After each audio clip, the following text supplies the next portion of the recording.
베가펑크가 이번 화에서 2명이 나왔습니다. 카코의 말에 따르면 베가펑크는 6개로 자신을 분산시킨 건데요. 여기서 재미있는 건 6개의 베가펑크가 모두 다른 인격을 가지고 있다는 겁니다. 베가펑크의 분신인 샤카와 릴리스의 대화를 보면 마치 남에게 대화하듯이 이야기하고 있죠. 이것은 베가펑크는 인격을 마치 6개로 나눈 듯한 모습입니다. 왜냐하면 자신을 6개로 나누었는데 6개가 다 성격이 다른 것처럼 보이니 말이죠. 만약 이것이 맞다면 베가펑크는 자신의 인격을 마치 프로그래밍하듯이 다룰 수 있다는 뜻이고, 이것은 바로 어떤 희망으로 이어집니다. 바로 코마에 대한 희망이죠. 이번 화에서 보니는 베가펑크를 대답에 따라 죽이겠다고 이야기합니다. 보니가 베가펑크에게 던질 질문은 아마 아버지를 원래대로 되돌릴 수 있어? 이것일 겁니다. 그러면 베가펑크의 대답은 무조건 예스 아니면 조건부 예스일 것이라 생각합니다. 만약 노우가 나오게 된다면 루피네가 코마에게 받은 은혜와 오랫동안 끌어온 보니와 코마의 스토리텔링이 모두 무의미해집니다. 그리고 코마는 그냥 파시피스타인이 되어버리죠. 베가펑크는 보니에게 죽게 될 것이고요. 즉 베가펑크가 코마의 인격을 되돌릴 수 없다면 베가펑크와 보니와 코마라는 매력적인 캐릭터들과 매력적인 스토리라인들이 모두 끝나게 된다는 것이랍니다. 그리고 무엇보다도 혁명군으로 이어질 연결고리가 사라지기에 베가펑크는 자신의 인격을 다루듯이 제거한 코마의 인격도 분명 다룰 수 있는 방법이 있을 것이라 생각합니다. 그리고 이 인격에 대해서 조금 더 깊게 이야기하고 싶은 부분이 있습니다. 현재 등장한 세라핌들을 보면 말이죠. 누군가의 주니어입니다. 행콕 주니어, 리오크 주니어, 코마 주니어, 그리고 이들의 공통점은 엄청나게 강합니다. 그런데 이 설정은 이미 등장했던 설정입니다. 바로 위블에게서 말이죠. 위블은 인격이 있습니다. 인격은 있는데 자신의 뜻대로 하는 것이 별로 없습니다. 엄마인 미스 버킨의 말만 듣죠. 이 부분을 마마보이로 해석할 수도 있지만 미스 버킨의 명령을 듣는 것으로 해석해볼 수도 있습니다. 그의 몸에 덕지덕지 꼬매져 있는 자국들도 의심스럽죠. 즉 어쩌면 위블은 베가펑크의 인격을 프로그래밍하는 기술과 육체개조로 완성된 세라핌 이전의 실패작이지 않을까라고도 조심스레 생각해봅니다. 이제 베가펑크까지 등장한 지금 위블과 이무 말고는 베일에 가려진 캐릭터는 없습니다. 다음으로 넘어가면 본인은 베가펑크의 진짜 모습을 알고 있는 것처럼 보입니다. 그리고 어릴 때 이 섬에 왔었다고 이야기하죠. 이 뜻은 본인의 어린 시절은 어쩌면 소르베 왕국에서의 모습이 아니라 에그헤드에서의 모습이었을 수도 있다고 생각합니다. 에그헤드는 원래 추운 나라였는데 베가펑크가 에그헤드를 따뜻하게 만들었듯이 에그헤드가 기아를 경험한 나라였다면 에그헤드를 위해 이런 로봇을 발명한 것일 수도 있지 않을까 생각합니다. 하지만 본인은 사우스블루 출신이 확실하기에 출신에 관한 이야기는 꼭 나와야 하지만 이로써 이제는 보니가 코마의 친딸이 아닐 수도 있는 가능성도 생겼습니다. 원피스에는 두 종류의 부모 자식이 있으니까요. 배로 낳은 자식도 있지만 마음으로 낳은 자식도 있습니다.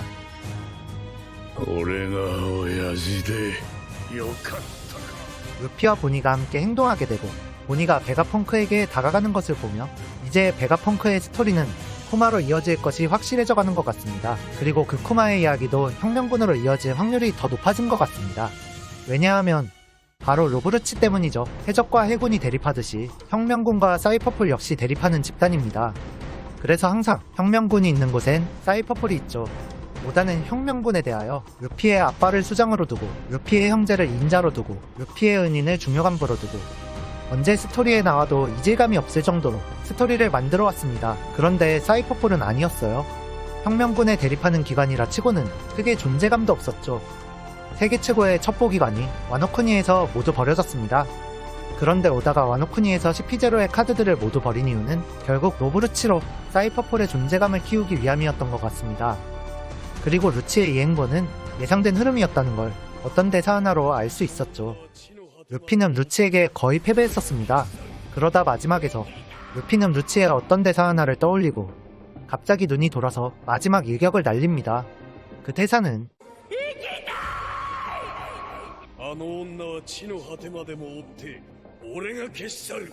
만약 로브루치가 이지스 제로에 들어간 것이 의도한 것이라면 로브루치의 캐릭터가 엄청나게 매력적이 될 것 같습니다. 여기서 재미있는 것이 루치는 개인적인 감정으로도 로빈을 타겟으로 잡았지만 소속된 사이퍼폴의 집단 목표도 자연스럽게 로빈을 타겟으로 하게 됩니다. 왜냐하면 사이퍼폴이 적으로 두고 있는 혁명군에게 있어서 로빈은 革命の灯火我々はあなたをそう呼び10年以上前からずっと探していました 혁명의 등불이라고 불리거든요. 그래서 코마가 2년 전 로빈을 혁명군과 엮일 수 있는 곳으로 날려보낸 것입니다. 루치가 로빈을 쫓는 것과 루치가 속한 사이 퍼플이 혁명군과 엮여있는 로빈을 쫓는 것은 요구르치의 이름의 뜻인 빛을 감탄하다. 이것처럼 필연으로 보이기도 한답니다. 사실 이건 오다는 의도하지 않은 것이에요. 훗날 팬들이 질문하자 이런 의미였구나 라면서 놀랐다는 후문입니다. 지금 루치의 등장은 본인의 에피소드가 베가펑크에서 코마에서 혁명군으로 이어지는 흐름을 더 확고하게 해주었다고 생각합니다. 그리고 루치의 대사 중에서 독자들이 제일 궁금해하는 것을 루치도 궁금해하는 부분이 나옵니다. 바로 베가펑크를 왜 죽이는 것인가에 대한 건데요. 여기서 루치가 루루시아의 이야기를 꺼내죠. 이 부분을 보고 전에 제가 했던 의심은 착각이 아닐 수도 있겠다라는 생각이 들었습니다. 1068을 보면 말이죠. 저는 이 맥락을 루루시아를 원래 없앨 예정이었으나 사부가 그곳에서 발견이 되었고 두 번이랄 필요 없이 둘을 같이 제거하는 상황으로 보였습니다. 그래서 운이 없는 남자라는 이야기와 사부가 루루시아에 있던 것은 운명이라고 이야기하는 것처럼 보였죠. 즉 저는 루루시아를 원래 없앨 예정인 것으로 생각했지만 저는 가끔가다 크게 잘못 짚는 경우가 있습니다. 그래서 제 시선을 의심하고 루루시아와는 관련 없이 사부가 발각된 것이 운이 없다고 이야기한 것이라고 한번 자중하고 분석하기를 다시 만들었었죠. 그런데 만약 베가펑크가 제거되는 것을 루루시아와 연결짓는다면 어쩌면 이건 지금 대청소가 시작되고 있는 것이 아닐까 생각합니다. 이렇게 과거 애니에스 루비의 지독한 악연이 다시 재현되고 루치가 혁명군의 스토리라인에 올라타게 되는데요. 애니에스 루비의 어떤 한 명은 이미 혁명군의 스토리라인에 올라타 있습니다. 바로 아오키즈죠. 아오키즈는 현재 검은 수염의 적단에 엮여있지만 검은 수염이 혁명군을 칠 때 혁명군이 미리 데뷔했다는 이유로 아오키즈는 혁명군과 연결되어 있을 가능성이 매우 높습니다. 그리고 귀신같이 오다는 이번 화 단기집 중표지연재에 아오키즈를 등장시켰습니다. 아오키즈가 빅맘의 홀케이크 아일랜드에 들어간 이유는 추측해봤을 때 두 가지밖에 없습니다. 요드포네그리프이거나 푸딩이거나 둘 중 하나이죠. 그 이유는 지나간 섬의 떡밥은 앞으로는 공백의 백년과 관련이 있어야 합니다.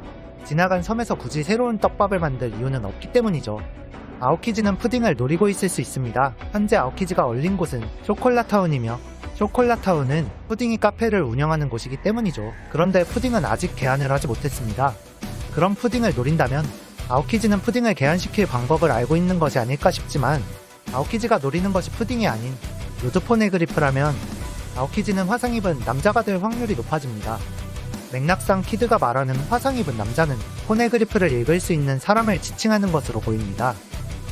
이들에게도 경쟁력이 주어져야 하니까요. 그런데 아오키즈는 화상을 입었으며 노리는 것이 포네그리프를 읽을 가능성이 있는 푸딩이 아닌 자신이 읽을 수 없는 포네그리프를 찾고 있다면 아오키즈는 포네그리프를 읽을 수 있는 수단을 찾은 것이 될 수도 있습니다. 그렇다면 아오키즈가 포네그리프를 찾는 이유는 뭐냐고 물으실 수 있는데요. 이제 원피스에서 남은 떡밥은 별로 없습니다.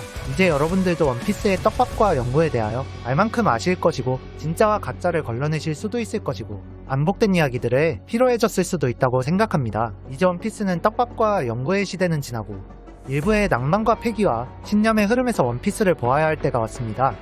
실제로 오다가 일부의 인물들을 모두 불러들이고 있고 남은 떡밥도 거의 없기 때문이죠. 그 흐름에서 아오키즈를 본다면 아오키즈도 뒤에 의지를 잇고 있습니다. 바로 20年前オハラのために戦った巨人ハグアール・ディ・サウルと俺は親友だった 하구알 디사오로 しっかり生きてみせろオハラはまだ滅んじゃいね 즉 아오키즈는 절대로 검은 수염의 적단을 위해 일할 수가 없는 캐릭터입니다. まさか闇に通じてるわけじゃねえだろうな、あんた今。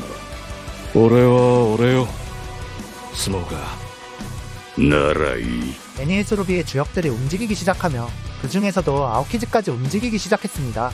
현재는 에그헤드 에피소드이지만 이 에피소드의 끝엔 아오키즈와 검은 수염과 혁명군의 이야기가 기다리고 있을 것이라 생각합니다. 이번 분석하기는 여기까지입니다. 다음 영상에서 만나요.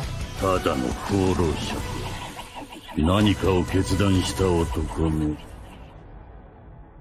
顔は違う。